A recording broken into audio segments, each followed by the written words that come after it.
Hey, everybody, and welcome back to another episode of the TSG Bikecast. I'm your host, Steve Tambersoff, and I hope you're all doing well and having an awesome summer. In this episode, I was really stoked to sit down with Santa Cruz ambassador and all-around just champion dude, Jamie Nicoll. This is also my first international guest, which I was really stoked about, even though it's just across the ditch in New Zealand. Jamie's had a really interesting life, a long life on bikes, varying in all sorts of disciplines. His story is a really interesting one, from racing in Germany on XC and downhill in the 90s. So you could just imagine what sort of bikes he was riding back then, through to building trails for a billionaire, which unfortunately led into a horrific incident where he was badly injured building trails in Patagonia. And just a disclaimer for that section of the story. Whilst researching this podcast episode, I found that a lot of the media that had spoken about Jamie's incident had focused solely on this aspect. And that's not what my show is about. And you know that as being my listeners, that we focus on the whole history. And I just didn't want to focus on this one thing. So Jamie was nice enough to give me a link to a story that he did in New Zealand with Radio New Zealand. So if you want to check out his full story of what happened to him in Patagonia, I'll put a link in the Instagram post and on the YouTube description and in the podcast notes. And just to tell you now, it is rnz.co.nz, and just type into their search engine, Jamie Nicoll, survival of the fittest. And you can check that out if you'd like to. Just me personally, I just thought that it wasn't relevant to talk about that thing solely. So we do touch on it, but again, if you want to listen to it, you can follow those links and get a bit more of a comprehensive explanation of what actually happened to him. So anyway, let's move on from that. And so after all this went on, Jamie went on to race early EWSs, and I'll do a bit of a spoiler because it's pretty cool. He got a third place in Whistler, behind Jared Graves and Jerome Clements. So that's pretty damn rad. And then the rest of his story. So he's a cool guy. I can't thank him enough for giving up some time to come on my humble little program and having a chat with not just me, but all you legends that listen to my show as well. So I hope you all enjoy this episode. Sorry for the long-winded intro. Here I am with Jamie Nicoll.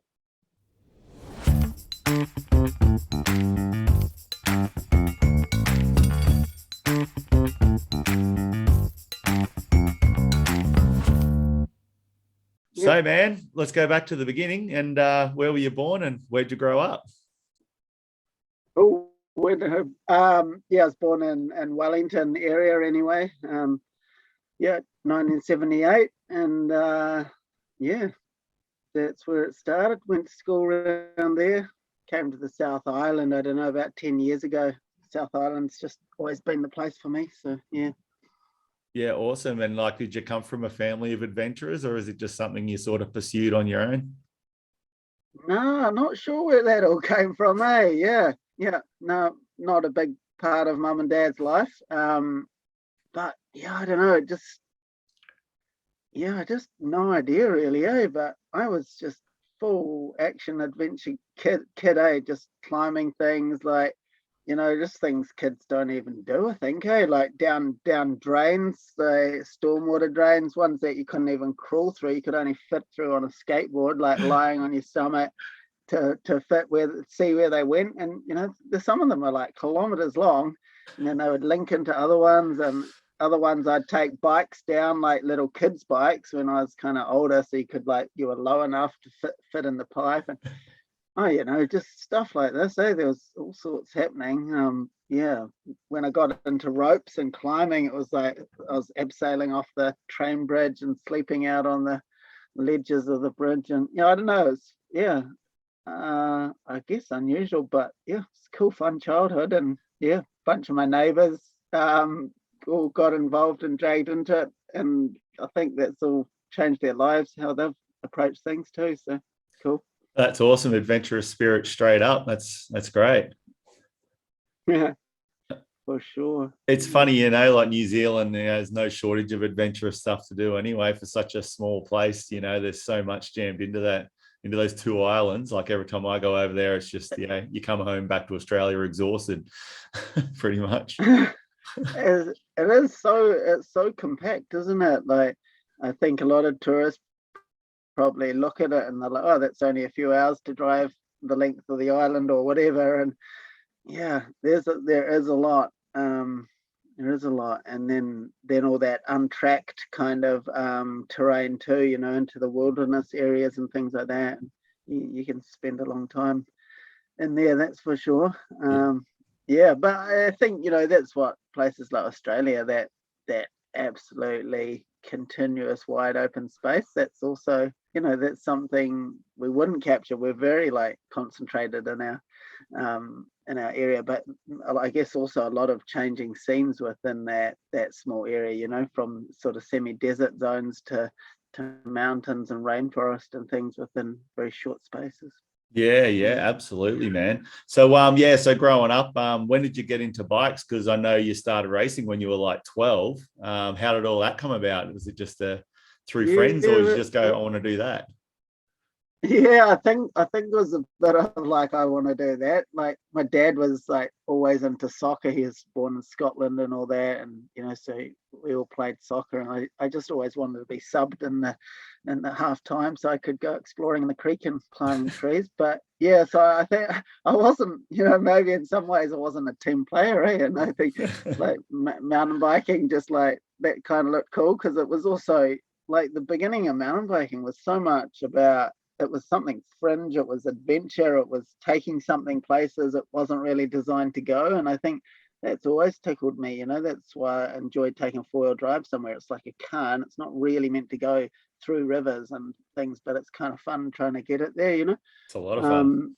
So yeah, the bikes did tickle me. And that well, my first mountain bike was 1990. But I think it was about 88 that I saw the first mountain bike on the Kapiti coast. And I just remember this guy spinning his legs real fast and the bike going real slow. And I was a young kid, like I would have been 9 or 10, and just knowing that was like this gear ratio thing that was letting him climb up there, and being like, whoa, that was cool.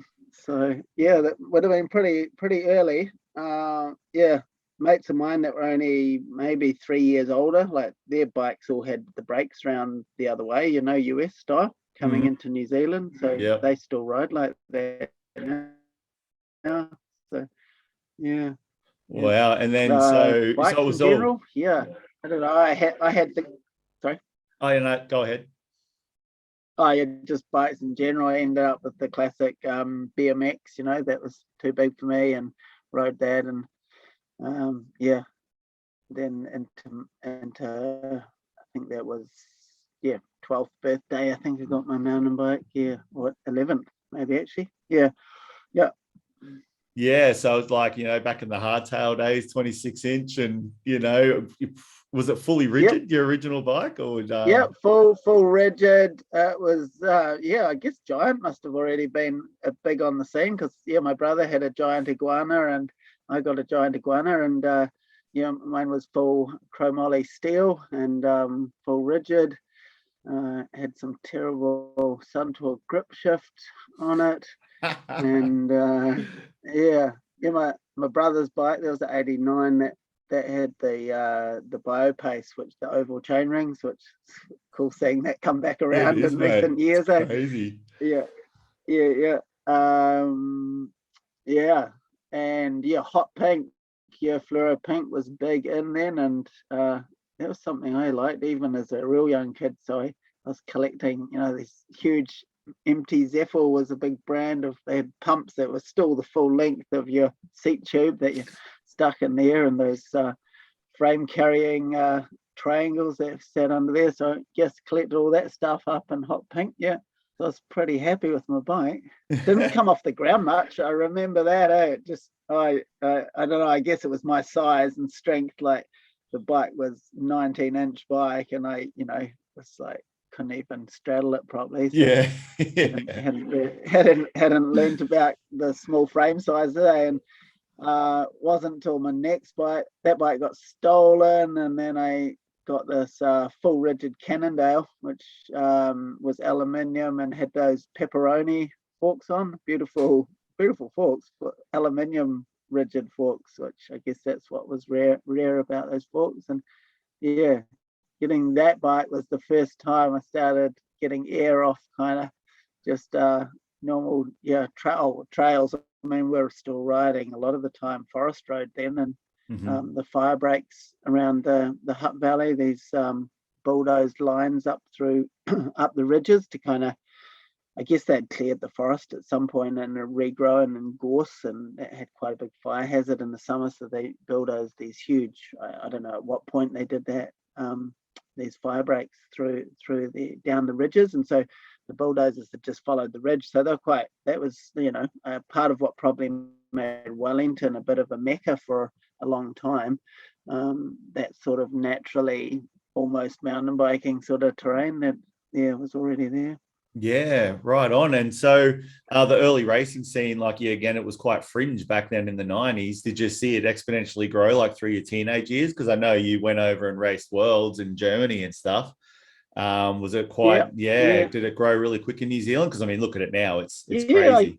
I was started when the Hutt Valley Mountain Bike Club actually formed, when they had their forming meetings and kind of got underway. So that was all pretty new.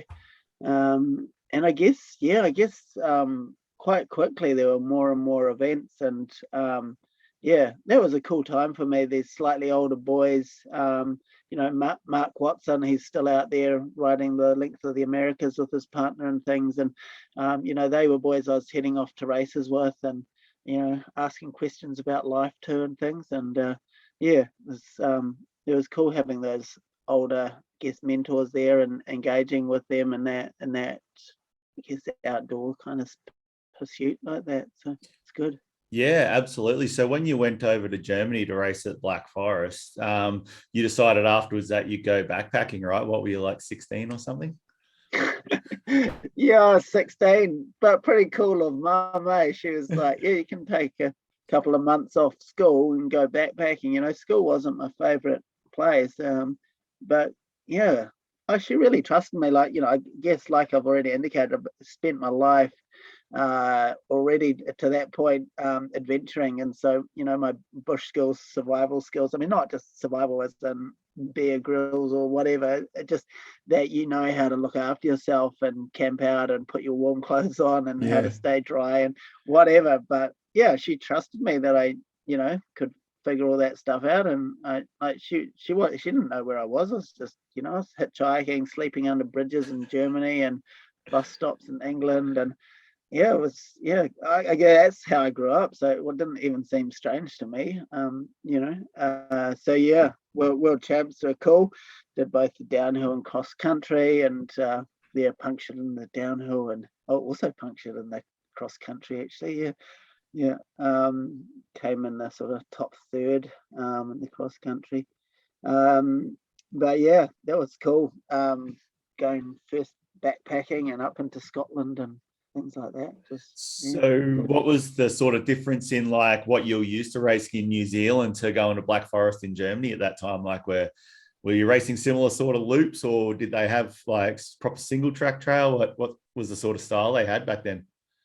Yeah, good question. There was single track, but we at that by then, because that was 95, I think, was it? Yeah. We were already having quite a bit of single track added into our races here, and we had already started we went from kind of this big 1 or 2 loop races in New Zealand to being turned into a 5-lap course, and that was this idea that we needed to match what they're doing in Europe and things, and that real ruffled my feathers as a teenager. I was kind of wanting that adventure and challenge and going round and round in circles. I was quite dark on that in a way. It's our terrain in New Zealand, you can go and do a single lap. You don't need to go round and round 5 times. So, just because overseas they don't have enough real estate to do a single loop, that was kind of my thinking,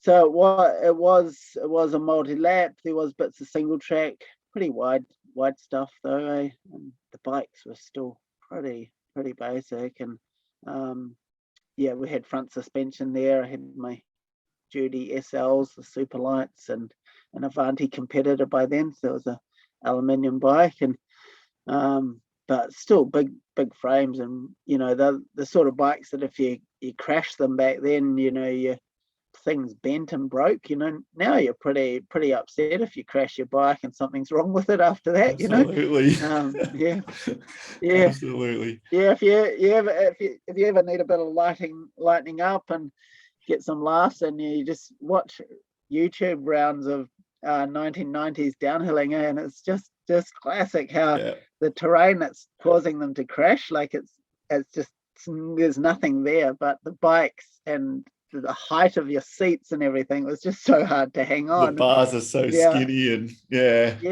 all of that, eh? And seeing people crash, and then the wheels just tacoed, or the bar is bent, and you know, all these sort of things. And so it's amazing how far that stuff's come, eh? It is very crazy, because you look back at the old like videos when downhill started to get sort of popularized, and it was like Nico Voulier and like Steve Peat when he was young, and you look at the bikes they were riding back then, and you just see how far it came just in Steve Peat's career to when he finished. Yeah, that was one of Voulias's early wins, I think, was that Black Forest race. And always remember, what's her name with the piranha around her neck, riding for Volvo Cannondale. She was a famous American lady. I always know her name anyway. That's gone. There were some of the classics were there for sure. Early times for them. Absolutely. You know, it's great to see how far it's come now, you know, with racing and just everything, just bikes in general blows me away. What we're riding now and what kids are riding now is crazy as well. You know, it's you think back to when we were kids, and it's like shit. I mean that's an interesting space for me, and is what kids are riding, and it's amazing. You know, they're coming up from such a young age riding, and their level of skills so high. I will put in there though that I feel like they got these really high skills in certain areas, parks and jumps and so forth, and a lot of them don't know how to ride tech and slippery routes and up in the mountains, eh? And that's where I've had a bit of a saying for a few years, like with what I do, is like putting the mountains back into mountain biking. You know, it's like that was the exploring of the beginning, you know, where you didn't have parks, so you were out there riding, and that's still a legitimate space. And these guys that I've interviewed and done stories on Wellington, you know, I almost feel like they're now pioneering another new discipline for mountain biking, and that's with the bikes and their capability. Now they're out there riding these hiking trails, or what we call tramping tracks, that are just so gnarly. They're like, you know, they're grade 7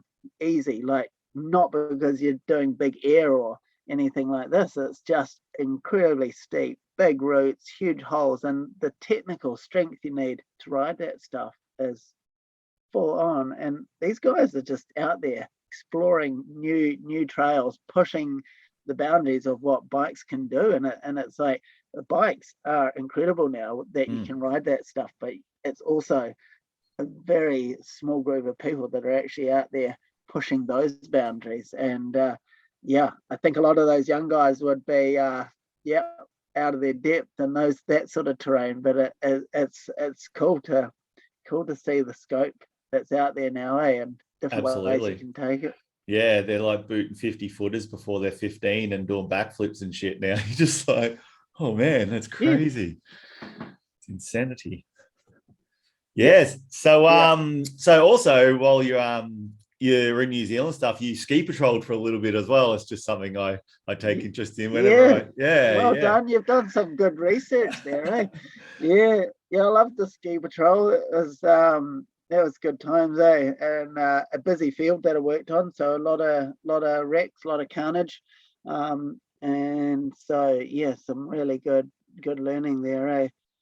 again, I love stuff that's kind of problem solving. It's such good times. So yeah, Yeah, I've it's got a like lot of friends riding who odd. are ski patrollers. That's why I thought I'd ask the question. Do you still get out and ski now, or are you just 100% bike? No, it's overall, like really, yeah. I got over to Europe one of the years when I did that Arctic Finland trip. So yeah, went through Morzine in winter there where my girlfriend at the time was, and yeah, got to do some skiing then. But before that, I don't know. Every year it's back in New Zealand. Up until 2 years ago, that was sort of 8 years of being overseas for the Kiwi or southern hemisphere winter. So yeah, it's been a massive break, but yeah, it was cool that time getting on the skis and you just slide off from the lift going, I don't know if I can even do this. And it's like your body just remembers, and you just push in and you straight away you're making those turns and transferring your weight. Nice. Yeah. Yeah, we only have a small winter over here in Australia, so we get like 3 and a bit months, maybe 2 months of good snow where I work. So you make most of it, It's Don't just think we're ever getting any better here, eh? I mean, yeah, the local field hardly opened. I think they might have had I don't know if they've even got 4 weeks of being open. yeah. Well, it's sort of It's good news crazy. for us as Changing working in the times, eh? bike industry. It means more people Yeah, will be yeah, riding yeah, bikes, yeah, yeah, keep us employed. yeah, So yeah, yeah. you're also into like rock climbing and mountaineering and stuff like that as well. So you climbed a lot of the peaks in New Zealand when you were younger, and probably still do now, right? Yeah, that's a big part of my youth there, eh? And when I left mountain biking after I did that first year at the World Champs, like I said, that whole thing of going round and round on the same track. I also had some of the New Zealand, whatever they were, the UCI people or equivalent of that in New Zealand. They're kind of telling me to kind of smarten up, how I was dressing after races and things, and 16, 17-year-old kid that's kind of looking for his position in the world. It's like the wrong thing, to tell you. So, I just that's when back then I started riding and racing in a tie for a while there, because that was direct, just yeah, I guess rebellion against that. And so I just felt like it wasn't really going where I wanted it to, the sport. And so I just left it. I wanted to go and climb mountains and get some real adventure. And that's why many years later, with the birth of enduro, it's like that was like then tickling those same things again of like you don't know the track very well.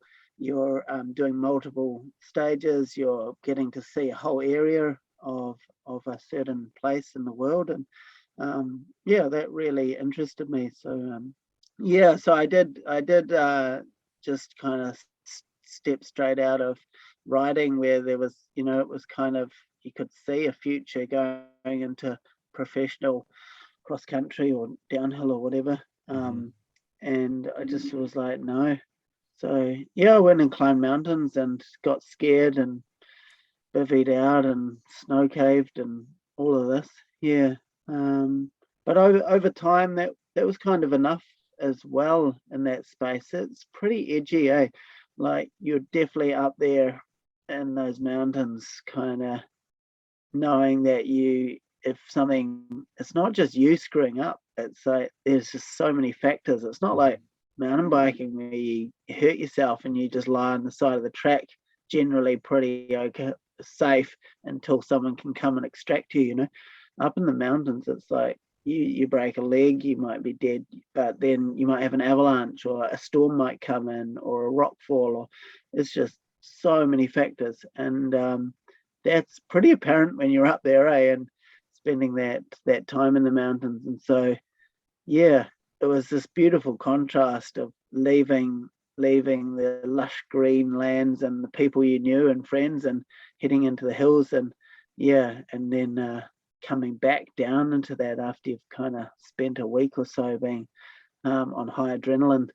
But yeah, I still, even at a younger age, I guess there was that maturity to be like, that's cool, but I think I want to find that balance more in my life of spending time in nature and not needing to go to those extremes, to kind of get that balance in my life from, I don't know, it's something I've sat with, I think, is that maybe some of that really extreme stuff is like allowing people to bring a balance of nature back into their life, because they go into the such extreme side of it. And then, Yeah, you can see that a lot in professional action sports these days, how far they push it. They get these contracts with Red Bull and such things, and they just keep pushing the limit. But how far can you go? Will they ever find their balance, or are they just born to just keep driving? Like, look at those guys in wingsuits now and stuff that are just, I know. It's crazy what they're doing now. And you will always have those people, and they're all needed as part of our evolution in life and things like that. It's amazing. I always say there's always a next level, always. Absolutely. And I'm all for it. I love watching it as a spectator. Yeah, sweet, man. So you worked also for the Department of Conservation in New Zealand. You were doing a lot of field work in New Zealand, out in the huts and the walking trails and stuff. I've got a few friends who do that same sort of thing out here in Victoria. How did you find that? Did you really enjoy that sort of work? Oh, that was an amazing time, definitely. And it just seemed the more I was out there in the bush and the wilderness, the more I wanted to be out there. Like, I'd come back from a week of chainsawing and clearing windfall to then, take my rifle and go climbing the mountains and camping out in the weekends, because there's some other valley that you saw from the helicopter, or when you were poring over a map that you wanted to go and check out. And that was all in Southwestland. So Fox Glacier was where I was based. It was one of the famous glaciers there for the tourists. And so we had huts up in the Alpine that I looked after. We had huts right on the coast, right on the beach, and everything in between. And I think we had 24 huts and 280 kilometers of trail that I was kind of supervising and doing the field delivery. So I was kind of leading the teams into the backcountry. So a lot of choppering in and out. But man, the places we got to see and work, another next level experience there. Yeah, absolutely, man. Getting chopper in and out for your job into these beautiful mountains, man. It's like the dream job for a lot of us. Take your fishing rod, and you spend all day out. I was either fixing huts, so doing the maintenance on backcountry huts, or clearing windfall and clearing track. And so at the end of the day, back to the hut, either grab your fishing rod, go and spin for some trout, or take the rifle when you're shooting tahr, chamois, or deer out there. So it was good times. Yeah, nice. Yeah, I spent a lot of time building trails with Glenn Jacobs and World Trail for 4.5 years all over Australia. So we got to live in some really cool remote places, and we pretty much do the same thing. When we worked at Mount Buller, it was like they had a trail that ran down near the river. So we drop a car at the bottom of the mountain, and we just ride after work with our fishing rods and just ride along the river, just out catching trout all afternoon, and then get in the car, go home by dinner time. Yeah. It's good times. It's good, that when you're spending that much time in the outdoors, it does, I don't know, it just encourages. It's such an amazing space to spend time, so it's like, it's not like you get sick of it. I don't think you ever do. Once you're in it all the time, you just don't. You when you're out of it and you got to go do something which involves a lot of people and going into a city or whatever, all you think about is being back out in the quietness of your hills. That's why I moved out here. And when you're not regularly accessing it, there is a bit more admin, and you're sort of more unsure about yourself in those environments. And so it is a little bit harder for people to get out there. Yeah, absolutely, man.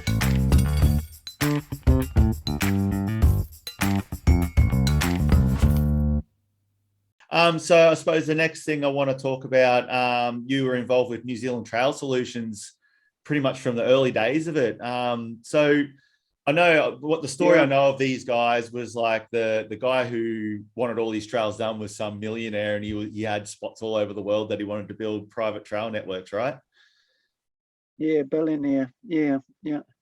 8 to 12 billion, I think it was the estimate. Oh, Jesus. Yeah, and that's right. And that my neighbor, that was Gabby, who was Dodsy's partner. So Hmm. he was the one tragically killed in the hunting Yeah, accident. legend. It was a shame. Who created those contracts for the New Zealanders? Yeah.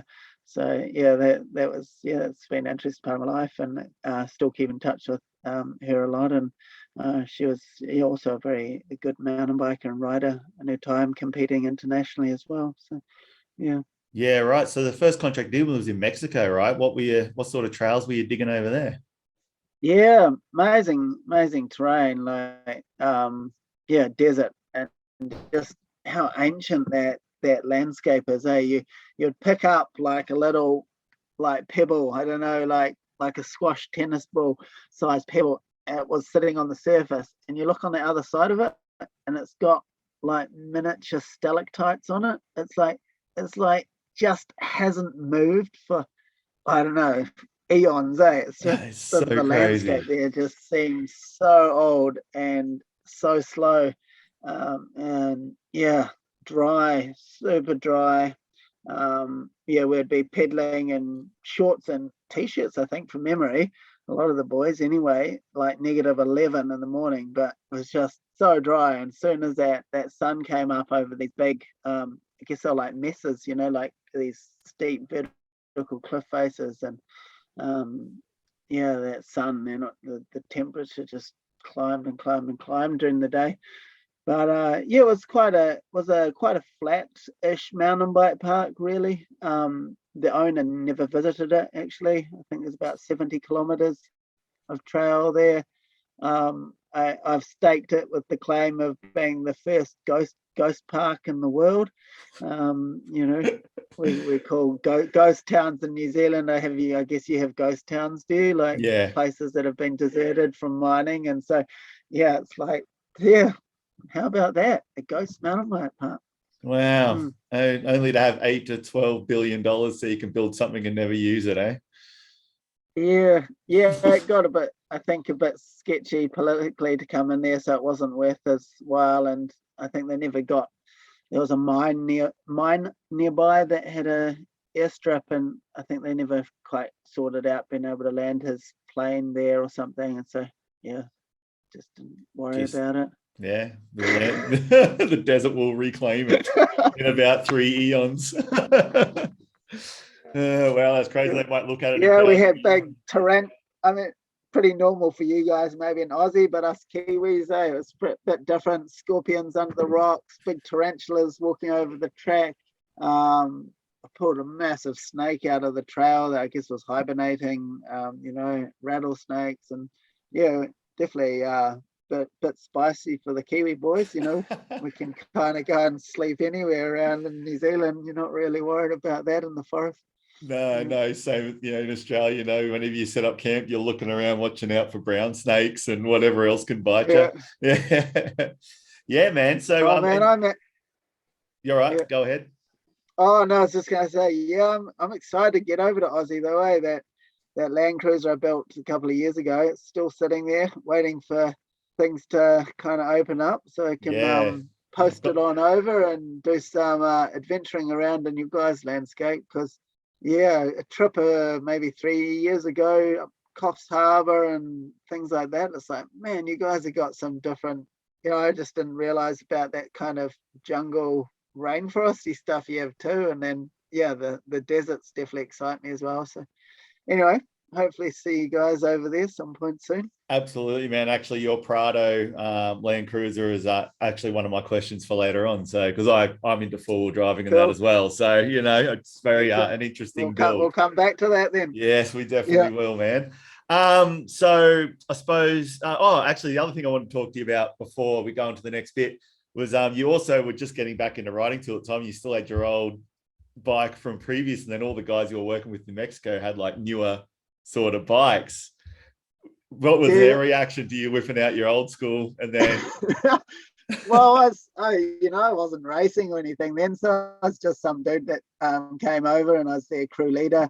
And yeah, I had this old giant. I Avanti competitor that I'd bought secondhand. It wasn't one that I'd raced, and it was a bit of I guess someone had turned it into a bit of a trail bike, so it always seemed to suit me. I mean, it's pretty atrocious if I look at it now.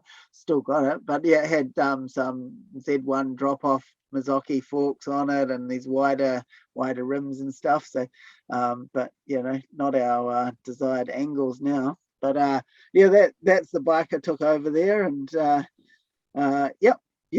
Got me to and from the trails. But I remember Seb Kemp was there with the first Toolboy. It was the Nice. Carbon 29er. I don't even know if they had been released at that point even, actually. Yeah, I remember him writing some articles while he was there for New Zealand Spoke or something.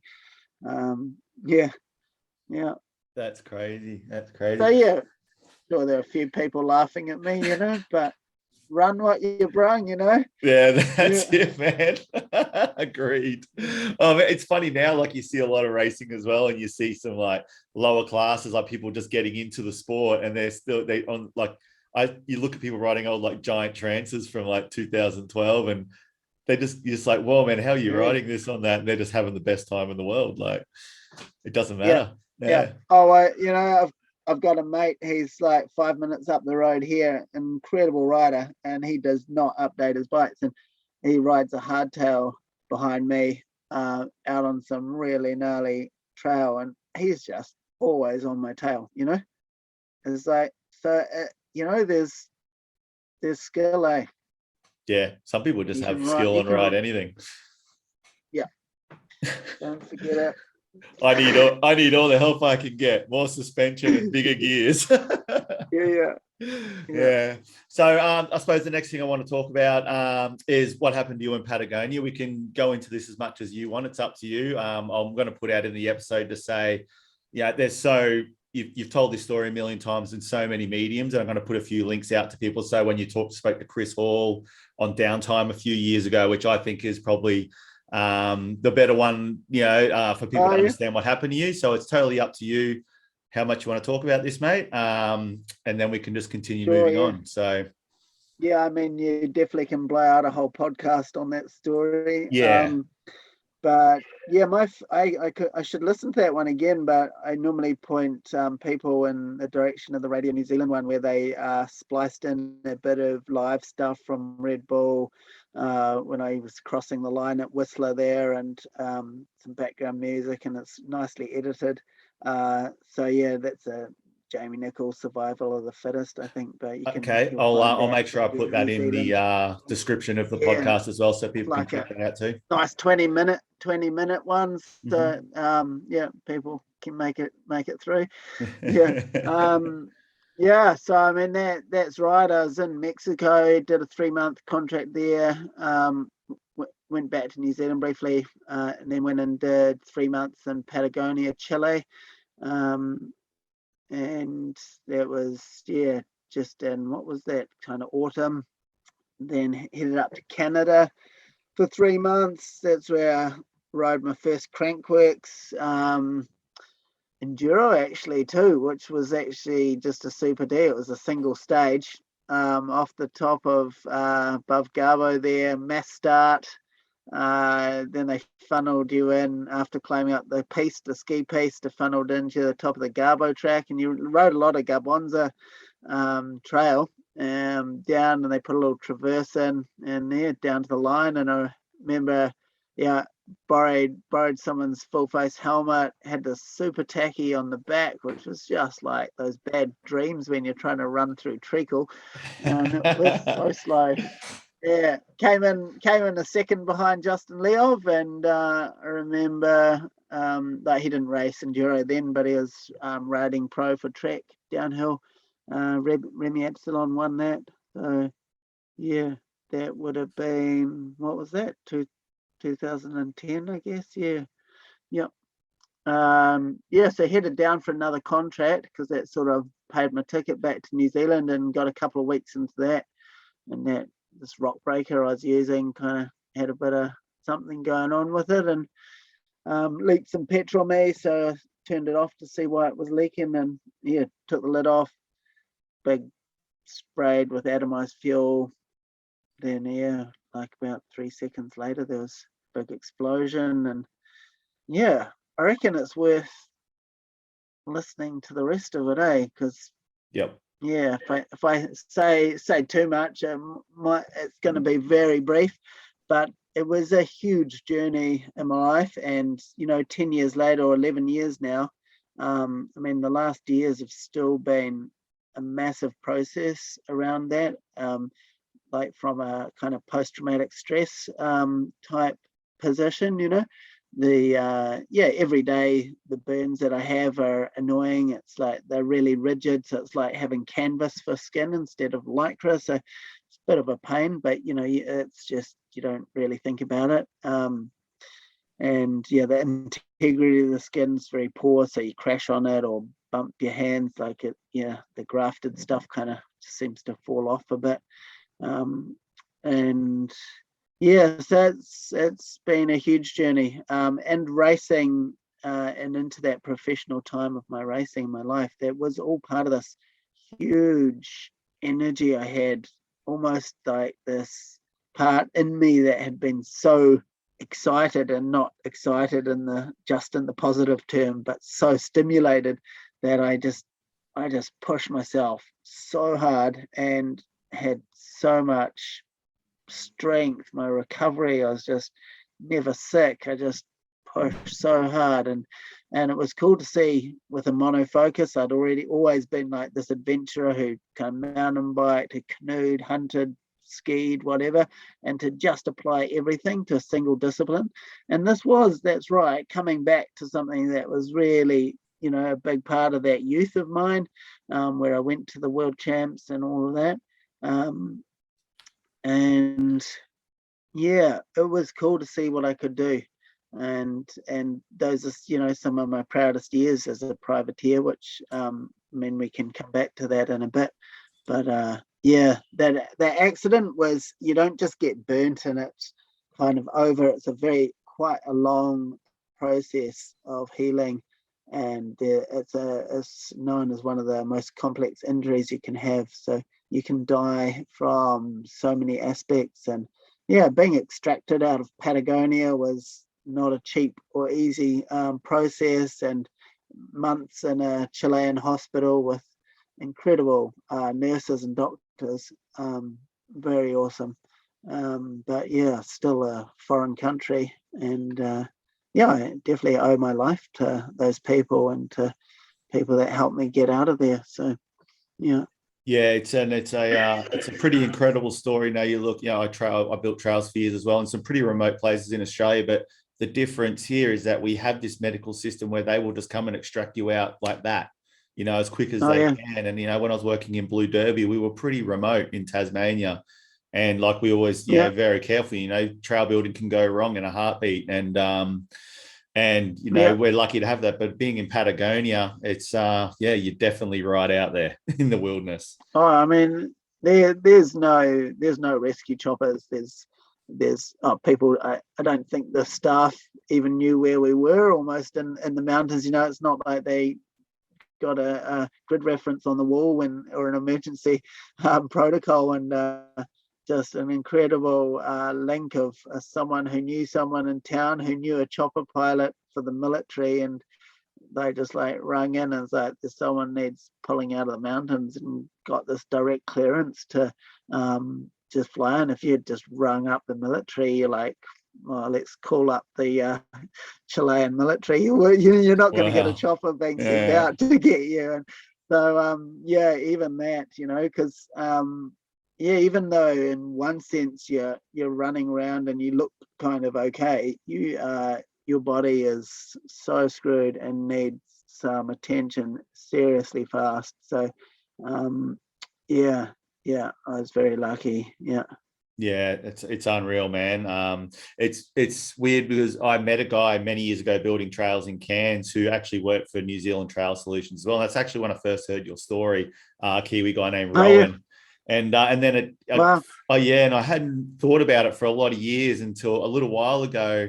I was listening to Chris Hall on Downtown. He was talking to Win Masters, who was there when all this went down with you, and he spoke about it. It just jogged my memory, and I went, "Oh, wait a minute! I remember hearing this story before."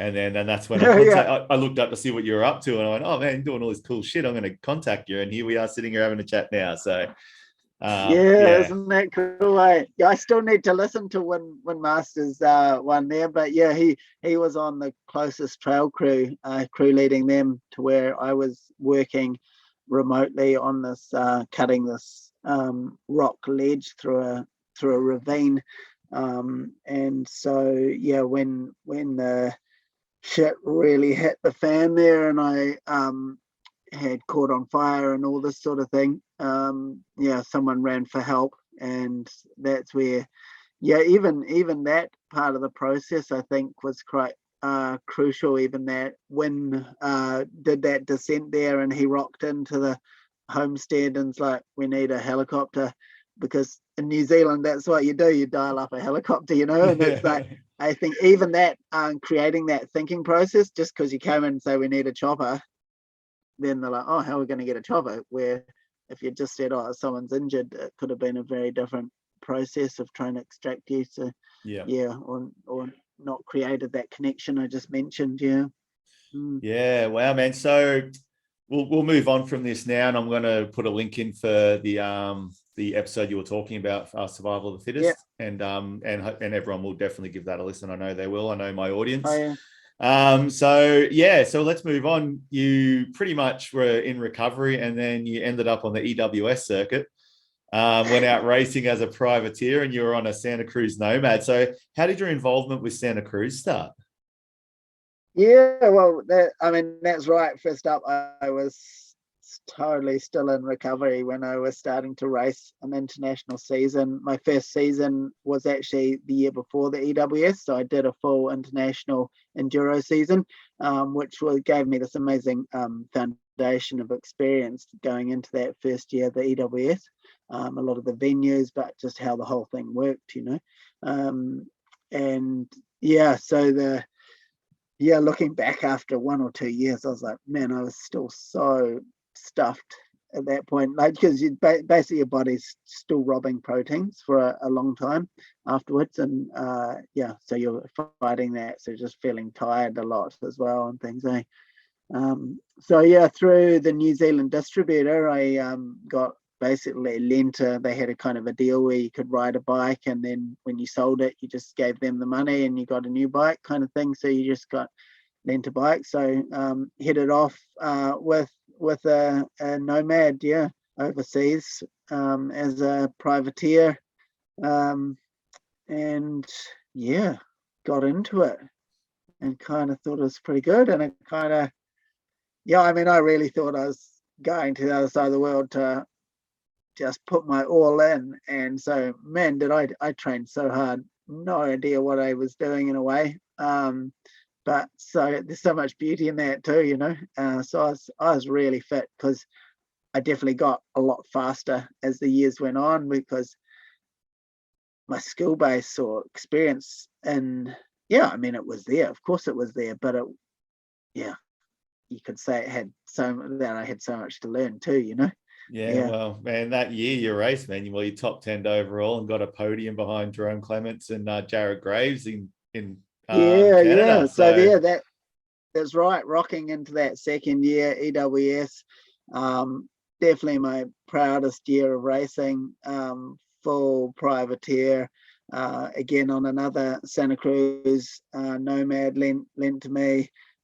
Sure, you get support from Fox and that with your forks servicing them, and Mavic started helping me out, giving me wheels, and they were doing tires at that point, so suddenly had wheels and tires halfway through the season. SRAM gave me a drivetrain, and it's cool how when you're out on the circuit there, you do get looked after, especially when you're obviously doing kind of well. So that was cool to come into Whistler, and especially that location and that Crankworks, to get a third place there.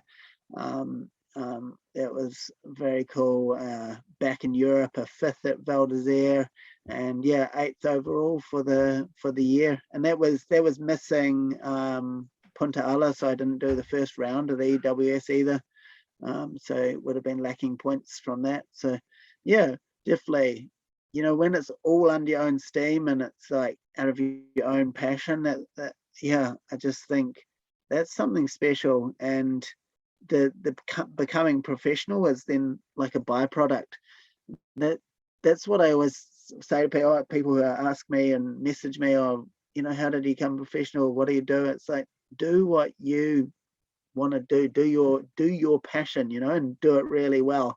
Don't, you're not trying to engineer how you become professional. Do your thing. And good things will the come. results of that things will come to you. People Yeah, see people who are working in their passion. absolutely, man. I think it's pretty important, especially in modern world now. If you're just not doing what you want to do that makes you happy, what's the point of doing anything, right? Absolutely. Yeah, man. So getting a top 10 overall, you would have opened a few eyes from a few different companies, and Polygon you are. Did you get a few offers, or did Polygon just track you straight away? Yeah. I mean, by the end of that season, Santa Cruz had realized who I was, and I was standing on that podium there at Whistler, and you're not wearing any branded clothing or anything, and it was brilliant, and then I went to Eurobike and met the global marketing manager, Will Ockleton. He's still in that vaguely in that position within Santa Cruz, and he's like, "Oh, I didn't know who you are. Hadn't been up with what's been happening," and I'd been riding his bike, and he's like, "Oh, how have you been doing? You've been against Cedric Gracier?" And I was like, "Oh no, I beat Cedric regularly. That's blah blah." It was good, and he's like, "Right, okay, yeah, we'll get you on your bike sorted." That bike's vanished into Italian customs somewhere, interestingly, but so. Yeah, they definitely helped me in the pits a little bit by the end of that season, and Santa Cruz put an offer forward too. But Will was awesome. He was like, "Oh, if you get a contract for anyone else, I can look it over for you as well." And just he's like, because he's like, our offer, they had only just started having a think about enduro and whether that was a thing they even wanted to invest in. So he's like, we're just so not organized. Yes, we've put this offer forward, but we don't even know where we'd get a van for you. And he's like, if you get something organized, a good offer that's well organized, he's like, just go for that. He's like, come back and see us when you finish that contract or whatever. So so it kind of, I was faced with this kind of build your own team style, or the full factory ride thing, which I went for that full factory ride with the UR team riding the polygons. And I guess that was really, really important to have that experience and the full factory support, because I learned a lot from that. I think it was really hard for me that I lost this connection to my sponsors. You didn't really know if E13 or whoever really cared what you were doing, because you weren't the one corresponding with them. It was Fabian from the team. So and that was noticeable for me. That lack of relationship wasn't that helpful, and a lot of frustration with some like product when I guess you're trying to scrape a team together or put a team together. Sure, a very strong team, but they're still looking at who's going to pay. And, some of those companies that are going to pay are not necessarily paying you to run the best product. It's like, that's what they've got. I'm sure they're doing their best, but definitely eye-opener having to run certain components or even bikes that were just so lacking, Understood. I think in that process, that's what helped me be able to step back into a privately built team or rider, still professional, but to have those values of knowing the people and your sponsors really well, and choosing ones that you even agree with on a more principle basis too, of manufacturing, like Hope that manufacture in England, or my clothing company who manufactures in New Zealand, really good. And you start seeing that a lot more now. These days, a lot of people creating their own team so they can build, everything around themselves to what they like and what their principles stand for. And I think that's a really cool thing. Katie Winton had a go at it before she picked up another ride for this season, and so many people gave her support, and it's the stuff she wanted. She sort of got to pick and choose a little bit. And I think that's pretty important to get the best out of racing as well, because it's a mental game just as much as a physical game. Yeah, yeah. I mean, there is a lot more admin in that, and there's a lot more admin. And by the time I stepped into that space, which was back with Santa Cruz, I was more going into adventure then. So doing my big missions, taking journalist places. I was still racing the big kind of trans races, trans Provence, these sort Because of you ones. won and podium a few of those, didn't you? Oh yeah. I mean, they really tickled me because again, you're racing blind. You've never seen a trail. You just drop in. It was almost where my skill set really sat was the speed I could maintain in a blind racing was a higher average than my average of a learnt trail. Mm-hmm. So I did well in those as well as the glacier races as well. They seemed to be a strong point. I'm not sure why. Maybe just the length of the descent or something, the endurance needed or something. But because you won like 3 Mountain of Hells, didn't you? Oh yeah. Oh, crazy event. I was just talking a couple of weeks ago because I was talking about psychology with someone who works in that space, and it's like, you're standing on top of a glacier at 3,500 meters. It's freezing cold. Everyone's lined up, and I usually qualified first, and so I was at the head of this pyramid, going back behind me, and it's like just this mental game of like everyone's dressed in these what look like kind of some sort of professional kind of riding suit. It's got all the names on it and everything, and you got 400 of them behind you, and like, how am I going to be the fastest? That just doesn't seem to add up. And I wasn't the heaviest either. So you'd like tear off down this glacier, get to the top of your biggest chain ring, and then just tuck. And then you got people sailing past you because they're heavier, and it's like, and then you just start picking them off as you get into the technical terrain. And, again, it's at altitude, and some of the climbs, on those races are at altitude too, and I've always done well in that sort of space. So big descents, 40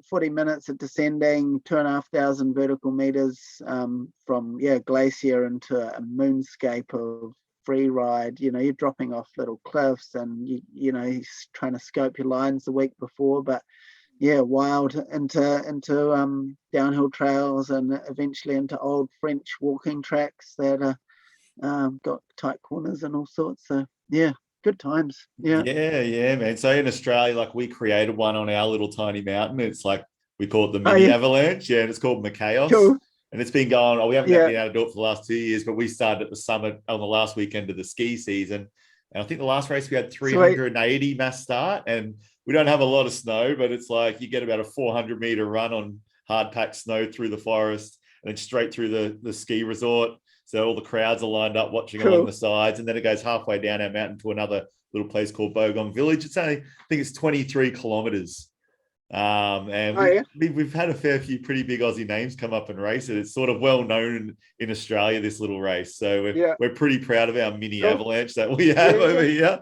We got on pit bike once, and all the comments were like, "I didn't even know it snowed in Australia." It's pretty funny that the world got to see our little thing. It's amazing carnage that happens on those glaciers too, because there's just like, you can go fast, but that doesn't mean you're going to get around the corner, and so there's just absolute numpties all around you that are like got both feet off the seat, and so they hit some little bump and they're just catapulted off, and it's so hard to turn, so you got these people just crossing in front of you out of control, and it's just running the gauntlet. You just don't know where you're going to be taken out. And I mean, there's that famous video of mine that got well over 1 million, probably 2 million like views, because it's just like someone took me out at the start line, so then I was back, and then I had to try and pass these people, and then I just hit someone at full pace because you just couldn't avoid it.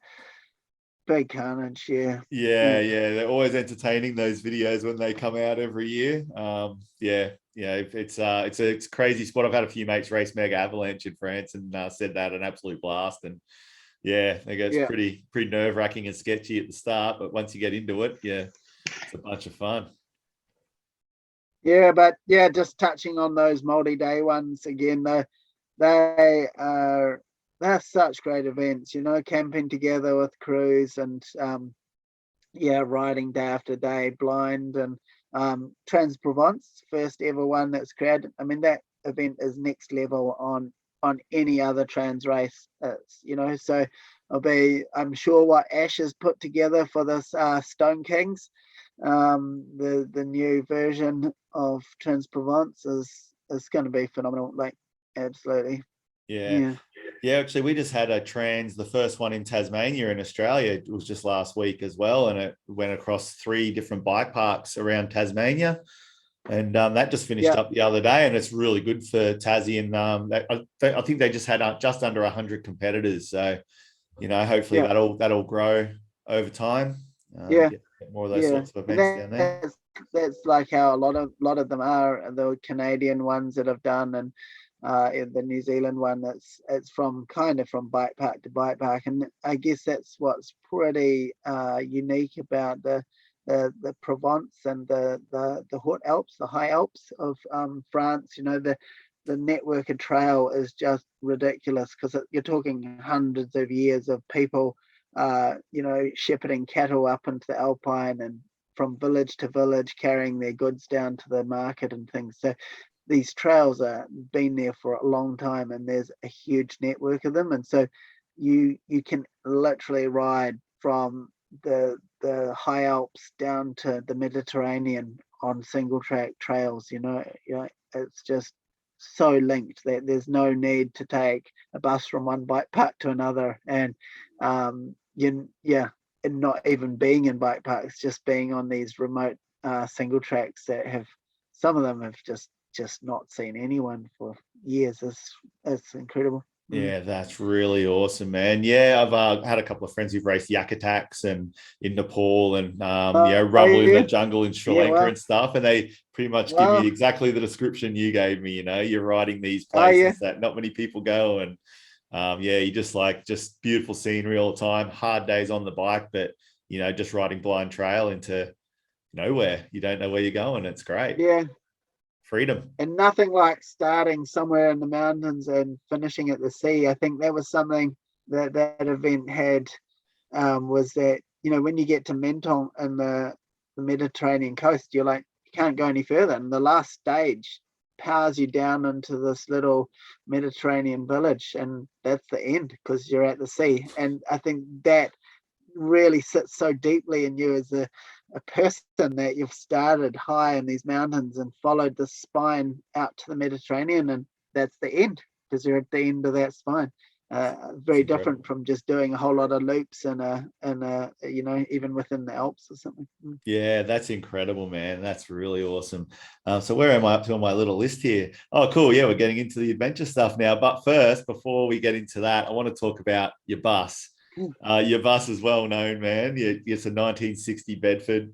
You've customized it all yourself, and you've had it for a very long time too. When I was looking at it, I think you were just out of high school or something when you got it, right? I was, yeah. Well, it was just after, I guess that year after the World Champs, actually. And kind of like I said, I kind of pulled out of the mountain bike, pushing that whole scene, and wanted to go adventuring. And I thought I wanted to be a glacier guide down in Franz Josef, so thought I'd buy a bus as accommodation, and it kind of never went there to work. I took it up to Wellington to kit out, and it turned into this 2-year apprenticeship.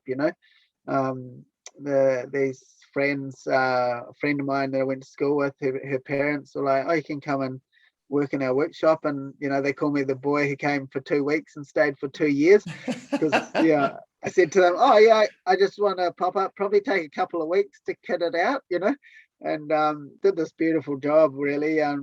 Such high level of, definitely a lot of perfectionism put in there. And I mean, I still shake my head. It's like, man, why didn't you just buy a sander? I sanded everything by hand. Why didn't I just buy a battery drill? It's like I drilled the holes into the steel by hand, and it's like, man.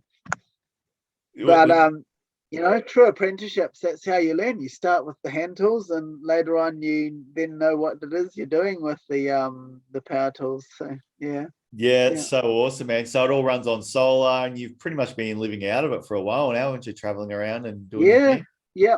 There was a few years where a girlfriend and I rented a place, but it's just kept reinventing itself in my life. From when I worked down for Doc there, it was my house, and then Santa Cruz, it just fits the whole whatever, fits that really well, the Californian coast surfing scene. And so it's they're really, really happy about that, and that gave me a lot of inspiration to do the big works I've done in the last 4 years, which is like putting a new outside on it, reskinning it, and just really keeping it on the road. So it's such a lot of fun to drive.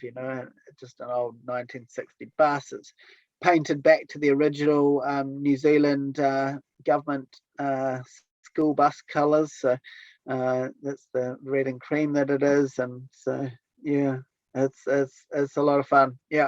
Love getting away in it, and it's a cool home, and it's allowed me to do a lot, from going traveling as a privateer racing, because I wasn't paying rent, you could save a lot more, and to buying my land here and things. It's allowed me to save over the years and things like that, so it's good. And that's awesome. Pretty cool. And take it to like all your events and stuff as well. So it's a head turner regardless. So it gets a lot of attention, obviously, when you roll up to races and stuff. Yeah. No, it's been fun. And then I have my couple of events. The Nomadic Weekend Away event, that is like a gathering that Santa Cruz sponsors. Also unusual. It's like it's non-competitive event, mountain bike event. So we're just camping, slideshows in the evening, projected onto the side of the bus, people talking about ventures in Nepal or in New Zealand or wherever, and then just going riding during the day. There's a North Island, South Island, one of those, and so that's probably that's a big identity, the bus and the Nomadic Weekend Away. And then then it goes also whenever there's international events, the bus is always there, or some of the bigger New Zealand national events. So it's been at Crankworks a lot up in Rotorua, and we even did some serious research into getting it over to Aussie to do a bit of a road tour with some of the other Santa Cruz athletes. There's the famous road trip we did in New Zealand with Ratboy and Loose Dog and Cedric Gracier and all those guys. And, I saw that video, man. It was awesome. Times. So good. Wild boys, those lads.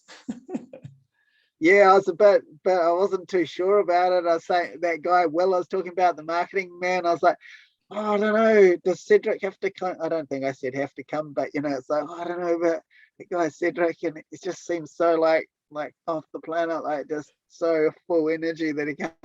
And he's like, no, Cedric's cool, he's cool, you'll see. And it's like, they were all awesome, super respectful. Like the boss loved the boss.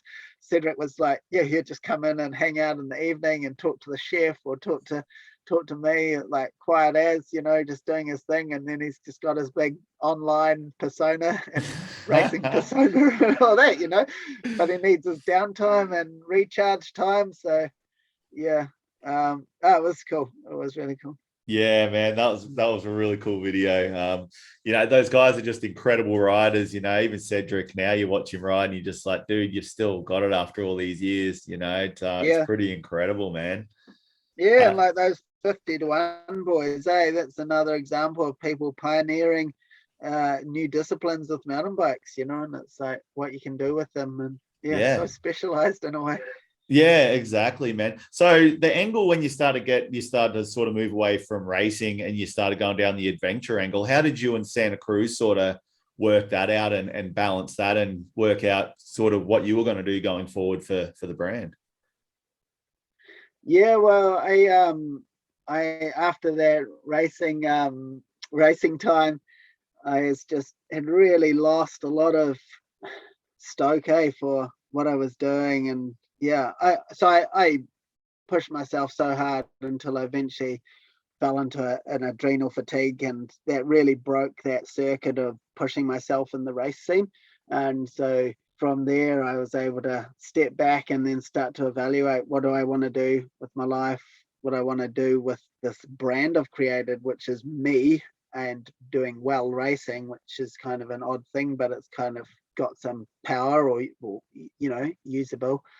And yeah, so it was like, what is my roots? Where do I find my passion? And it's like going back to that adventure that I used to, was always doing lots of different things, mixing four-wheel drives and boats and bikes and all this stuff together. So yeah, went and had a chat with Will, and we kind of scratched our heads together and put some plans in place. And he kind of added the writing and the journalist aspect to the whole thing, and yeah, and away it went. And so doing what we kind of call community activation and special ops, kind of doing these little missions which were global, going finding people in Alaska, finding people in Arctic Finland, doing interesting things with bikes and telling their story, taking a journalist, taking photographers, and yeah, just yeah, it was cool,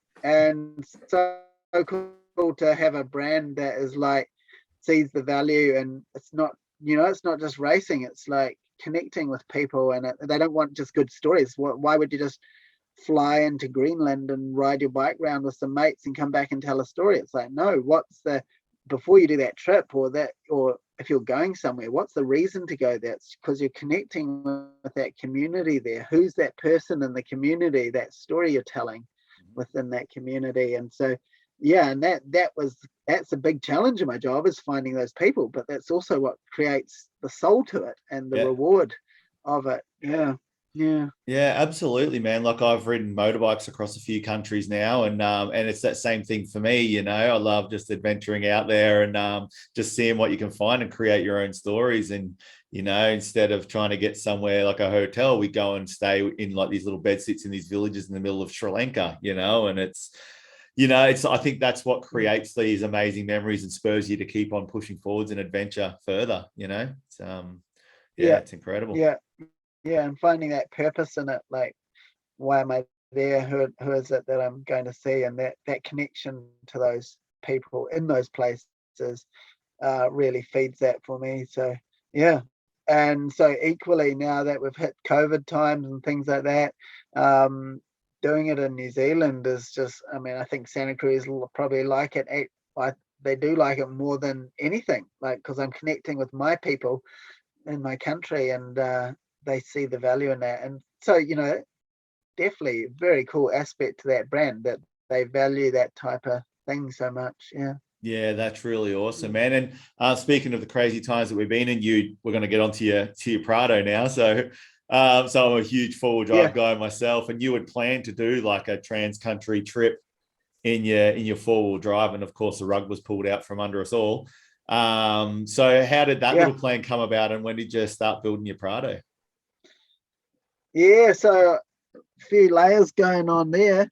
And amazing how life has its timings, eh? But yeah, so I had a Prado in New Zealand that for years, probably 10 years already, at the time, doing my adventures here, pushing it hard, big rivers, all sorts of stuff happening around New Zealand with that vehicle.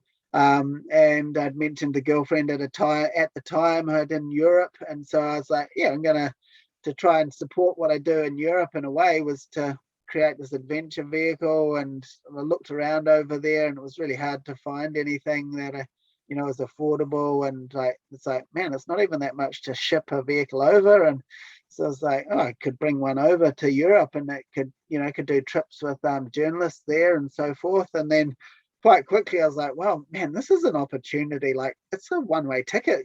Like normally if you want to drive to Europe or something, you would kind of then have to ship it back or something. And so it's like, man, this is like, so I was like, okay, Australia first. Always wanted to do some big missions around there. So the vehicle, I spec'd it around being able to cross the Simpson Desert. So, built my own secondary fuel tanks, because it's a slightly unusual, the coil sprung live axle Prado, which is basically what are they? Is it a 78, the station wagon one? Is it 78 or 76 or whatever? Yeah.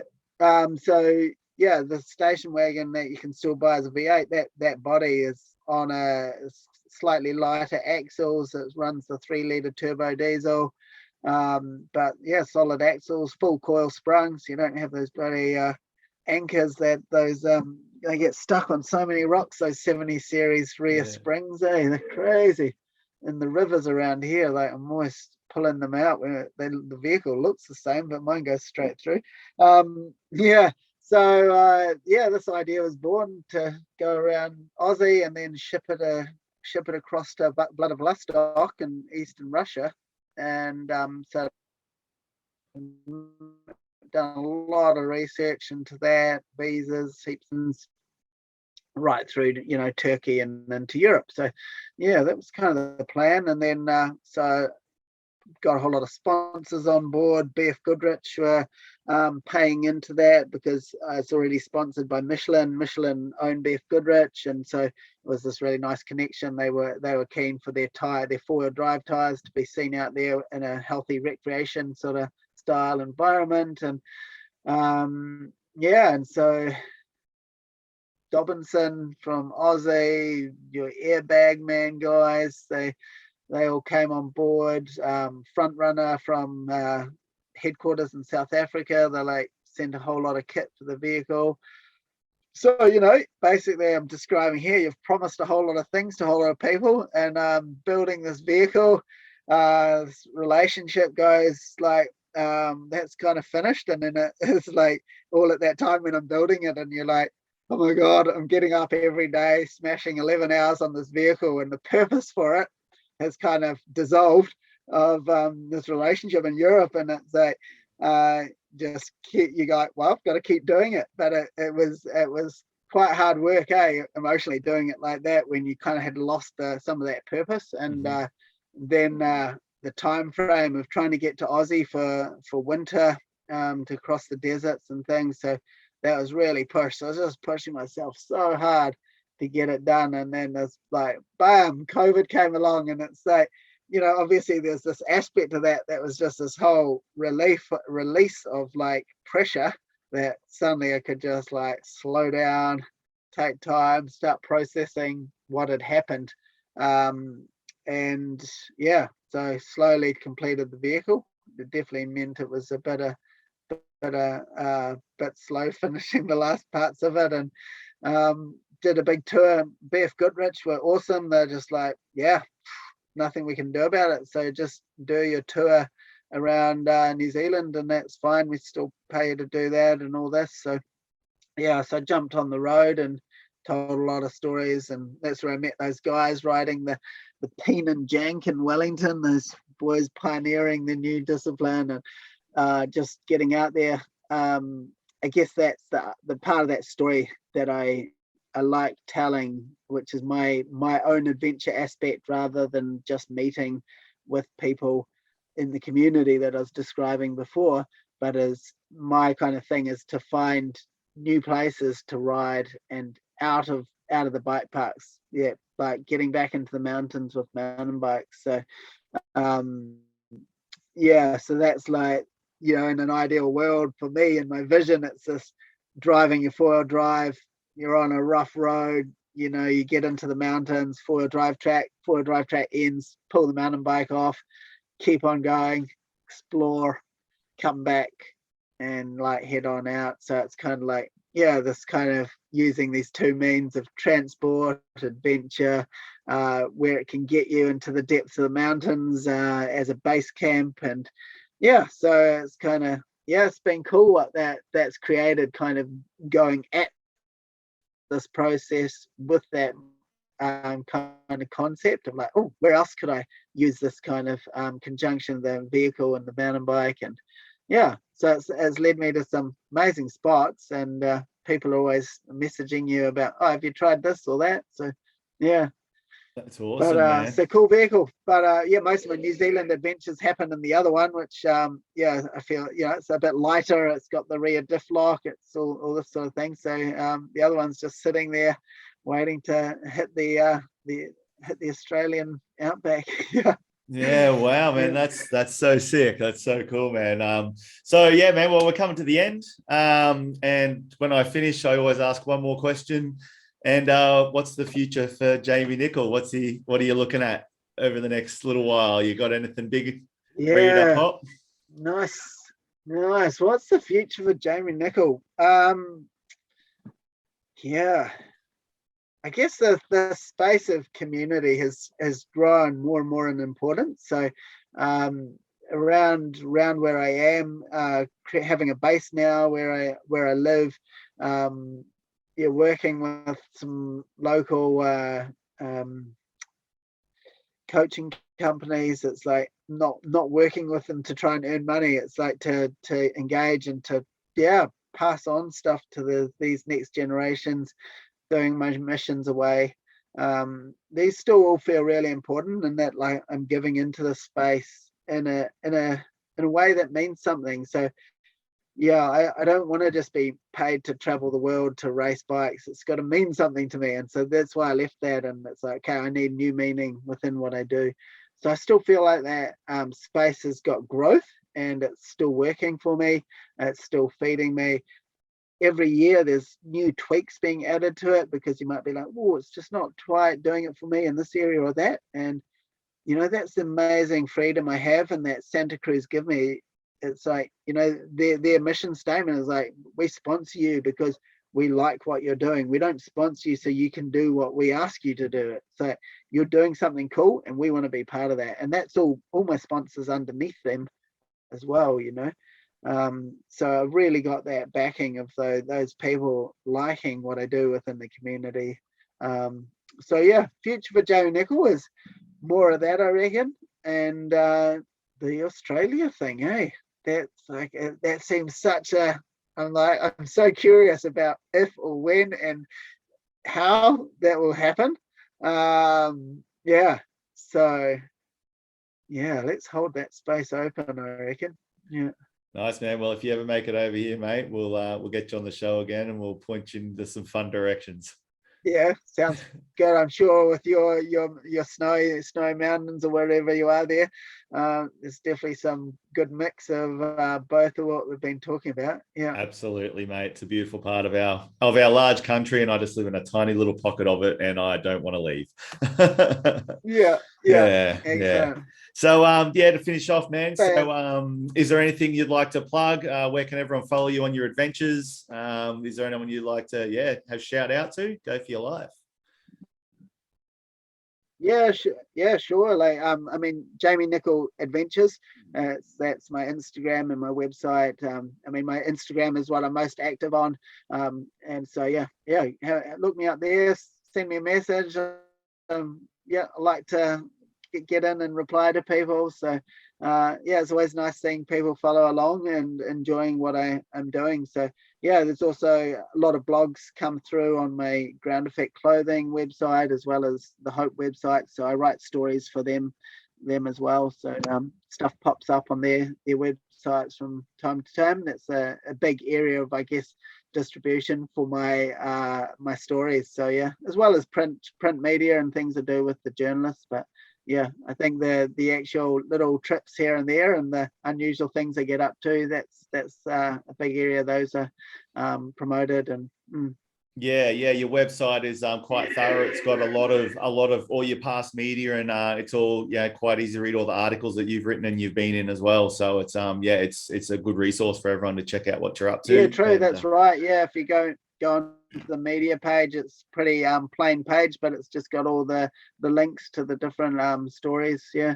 It's really cool, man. Well, I can't thank you enough for giving up some time, man. You've gone on some sweet adventures, man. I love being following along with what you've been doing, dude, and so do a lot of my listeners, man. They're stoked.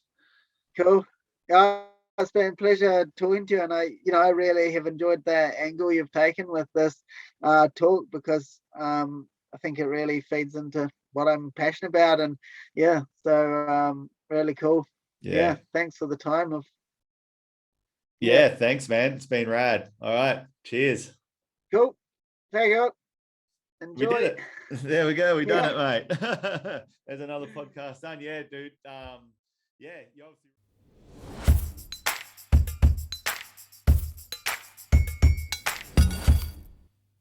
And that's it. I can't thank Jamie enough for coming on and sharing his story for the show. He's such a nice guy, and he's done so much, and he continues to do so much with his nomadic weekends away, his awesome adventures, and I hope to see him in Australia doing his overland trip in his Prado at some point, and we'll try and wrangle him up for another chat to see how it's all going. I really hope you enjoyed it as well. You can follow Jamie, like he said at the end of the episode there, at Jamie Nicoll Adventures. It'll be linked in the Instagram post, YouTube post as well, on Instagram, and also JamieNickolAdventures.com. You can check out everything that he's been doing. Also check out Ground Effect Clothing, one of his sponsors. And if you're not following Santa Cruz Bikes, well, then what the hell are you doing? So do that as well. And you can follow me at the TSG Bikecast on Instagram, and you'll be able to see both our beautiful faces on the YouTubes at That Stoked Guy. And I'll drop these all at the same time. So once again, thanks so much for tuning in. This was a long one, but I was pretty excited to have not only just my first international guest, but such an awesome guy to come on and have a chat with. So till next time, I love you all, and I'll see you out in the trails.